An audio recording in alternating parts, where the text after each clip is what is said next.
thanks for hitting play on Leanne on Demand. It is a new week, and this week I'm in Bangkok, Thailand. I do have some pre-recorded episodes, but I also want to bring you some in-the-moment episodes too. Like I said, this show is kind of like hybrid 50-50 pre-record, 50% like in the moment, just observing what's going on around me and sharing that with you, what's on my mind. And I'm sure I'll have a lot on my mind in Bangkok. And hopefully you'll be able to hear me over the sound of traffic and everything else. And that's a good old reminder. You might have heard that beep come in. That's a good reminder for me to switch my phone onto sleep mode when I hit record on these episodes. So Bangkok, Thailand, when I tell people that I'm going there, everyone's like, oh, have you been there before? And I kind of just chuckle to myself because I've been there, I think, every year since 2008, with the exception, of course, of those 2 COVID years. I think I've been to Bangkok around 14 or 15 times. And I think it's a place that can divide people. Some people love it, some people hate it. I mean, I love it so much. My car number plate is Bangkok. The first time I went to Bangkok was probably back in 2009. And at that time, I was living in a remote town in Western Australia called Broome. I think the population, it was around like 18 to 30,000. It gets bigger during the tourist season, but generally the local population is quite small. There are no traffic lights in this town. The nearest city is Jakarta, Indonesia. To drive to the capital city in my state would take about 2 days. If you were driving like nonstop, it's about 2,500 kilometers. I think, I'm not going to Google that. I think it's around that far. And to even fly back to Brisbane, my hometown, to visit or go to weddings and all that sort of stuff, it would take me 12 hours. I'd have to fly via Perth to get there. So it's very far away from anywhere.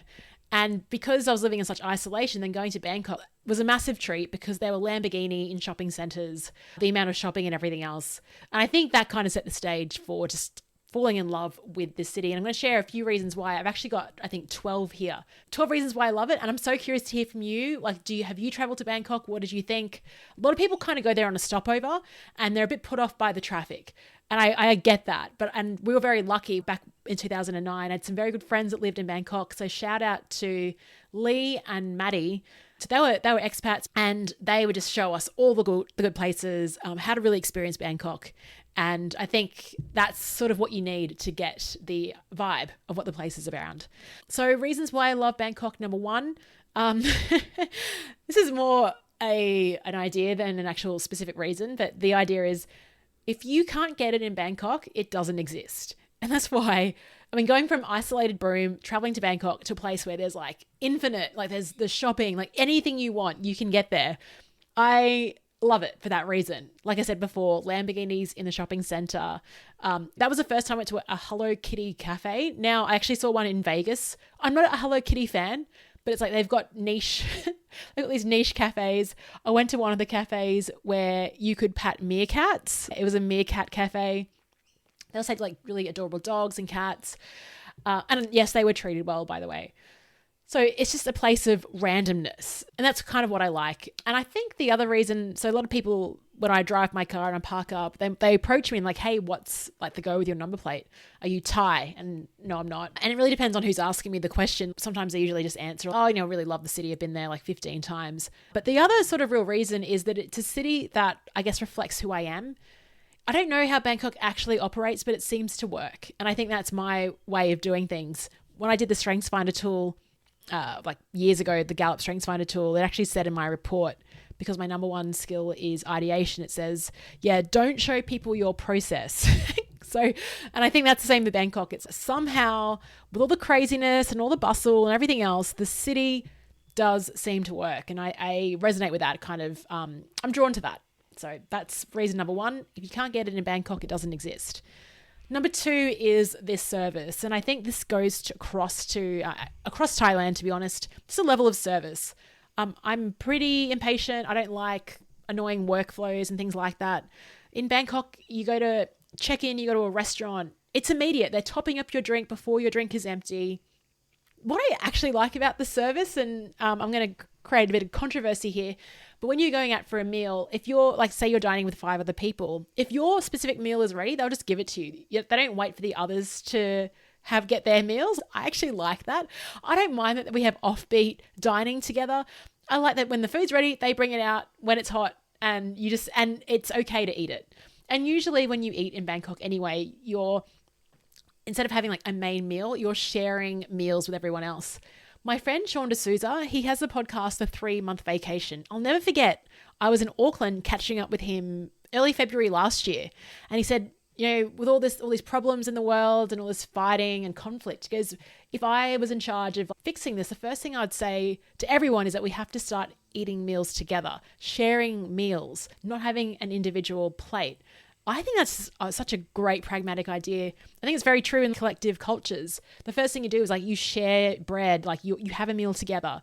And it's also good if you don't, who else here gets FOMO when you get a main meal and someone else has got something that you want. I love the idea. I mean, in Spain, they have tapas. In Bangkok, it's the same. Just grab different meals and everyone just tuck in together. So the service element, it's unbelievable. Hospitality over there is unmatched. Number 3 is the rooftop bars. And I always joke that I love rooftop bars and roofless cars. The rooftop bars are there because it is a city that's up in the air. There's just so many big buildings. There's lots of light. When you're up so high, you don't hear the traffic. You get this beautiful view. The breeze is nice. And they also have, the swanky ones. There's also really kind of quirky rooftop bars. You could probably dine at if you're there for a week, just dine at 7 different unique rooftop bars while you're there. Number 4 is, of course, the food. And I guess this relates to Thailand in general again.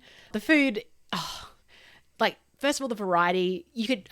Thai food alone is amazing. But then you've got all these other cuisines as well that if you want to go to specific restaurants and there's new places popping up all the time, you can. The street food, do not be alarmed by it. If they're cooking it in front of you and it's just been cooked, it's fine. It's good to go. There's so many sort of Reddit threads and things online related to finding the best street food. I definitely recommend following Mark Weens on YouTube. He's got over 3 million, I think he's up to 8 million subscribers right now.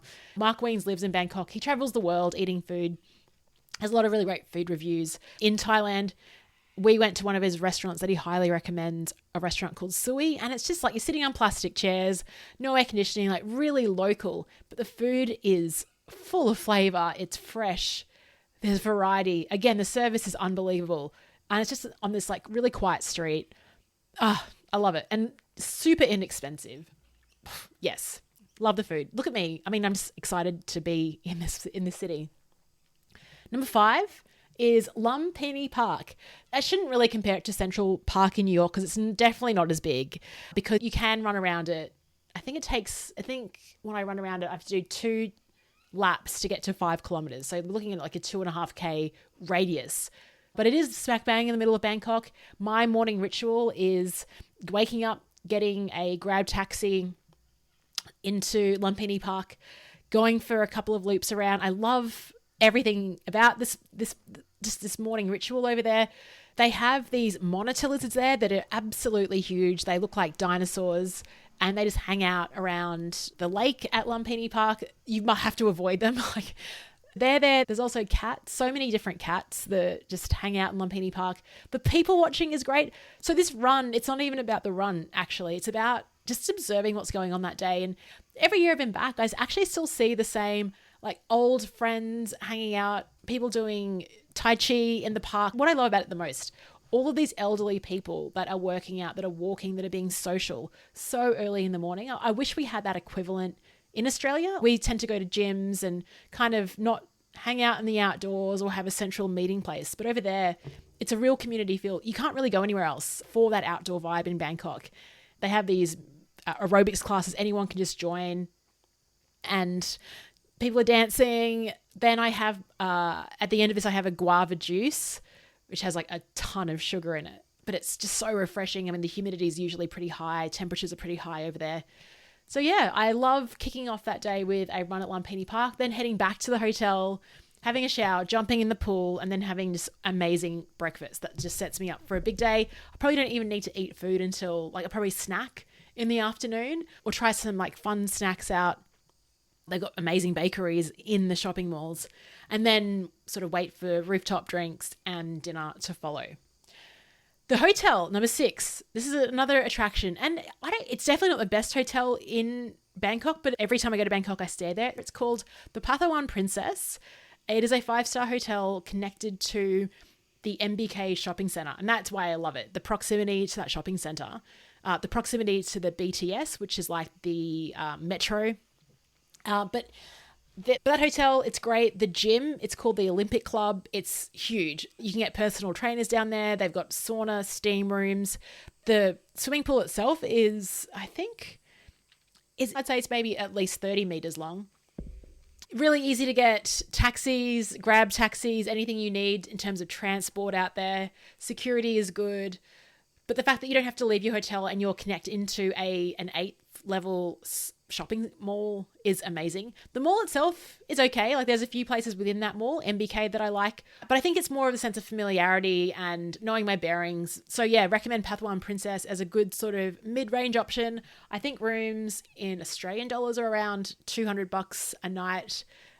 We get the executive lounge just because it's handy. You can go in there and get like a few treats through the day, and they have like a little happy hour, which is fun before going to a rooftop bar from I think like 5 o'clock to 7 o'clock. So it's just a nice sort of put your feet up, chill out, and then again, because I think in Bangkok you really got to conserve your energy, because when you leave the hotel, go anywhere, it's going to expend effort because of the traffic, because of how many people physically live in this city and are also trying to get around too. Number 7, I kind of alluded to this a bit just on point number 6, but the shopping is unbelievable. And I enjoy the bartering process. My favorite mall is Central World. There's a department store in Central World. I think it's called the Central Department Store. Very easy to remember. So, I'm not a Thai size person, but they have really great designers, Western size outfits, shoes, all of that there. It's huge. They're really unique style of clothes, very colorful, different cuts, different to what you'd find in Australia. While I'm here, I also want to get a cool suit made up for speaking. And rather than going to a tailor trying to find fabric, I'm actually going to go to a fabric outlet, like a silk place, and just see what they have there, pick my fabric, and then take it to the tailor. What I've done, as in prior to coming along, is actually just going on Pinterest and saving to my phone some cool images of outfits that I think are great, and fabrics and things like that. The other place I'd recommend for shopping, I enjoy this as an experience, is Chatuchak Market. It's open on the weekend. Suggest you go really early in the morning, as it's so hot. They've got everything. Again, like I said, if it doesn't exist in Bangkok, if it doesn't exist at Chatuchak, it doesn't exist. So many really unique handmade items, clothing, bags, you name it. They've got it there. It's a really fun place. Number 8 is Instagram opportunities. This isn't really a big one, but they really are getting into things that are Instagrammable. Like I said, the Meerkat Cafe. I went to a bar last time that served beer, and it had kind of dry ice. I don't know if it was actually dry ice, something like it in the beer. Like the beer was kind of icy cold, but it was emitting smoke. I'm sure it was non-toxic. I haven't suffered as a result, but that's Instagrammable. So all these venues are actually thinking about how do we make this a moment that you'll take a photo of, that you'll share.